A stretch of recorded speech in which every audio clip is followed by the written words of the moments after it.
istuttiin kaverin kanssa saunan lautaan. Ja mietittiin, mitä tehtäisiin yhdessä.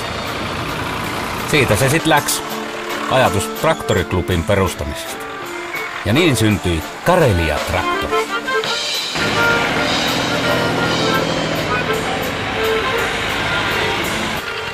Karelia Tractors on traktoriharrastajien klubi, jonka ajatuksena on traktoriperinteen vaaliminen. Vuosittainen päätapahtuma on Rautjärven aseman seudulla järjestettävä traktorimarssi.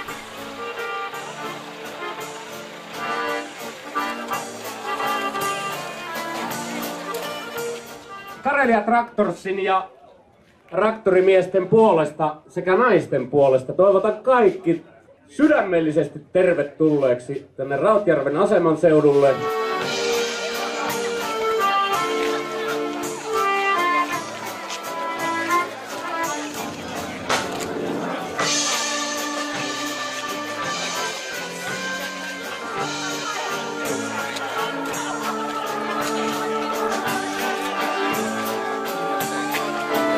Hyvä katsoa iloisia naamoja ja kaikki peukuttaa. Ja positiivisesti yllätti tämä tapahtuma ja nyt tämä on vielä hienompi kuin viimeksi. Tämä on oikein hieno tapahtuma. Arvoin täällä pitää tapahtua. Minulla tulee sydänkohtaus, kun oli pakahtua onnesta. Karelia Tractors osallistuu myös moniin muihinkin tapahtumiin. Klubi vaikuttaa pääosin Etelä-Karjalan alueella, mutta kaukaisimmat jäsenet ovat Ruotsista saakka. Kaikki traktoriharrastajat ovat tervetulleita, olit sitten Suomesta tai mistä päin maailmaa tahansa.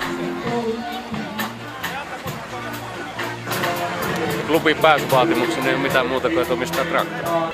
Jos se iskuone on, niin tuotte koulussa. No aivan varmasti. Mitäs me keksittäisiin ensi vuodeksi? Jotta ihan kiva näin. Tässäkin hymyilee. Niin. All right. Hyvä. Moi moi. Hei, vähän startilla aloitetaan. Anta kytkintä oikein.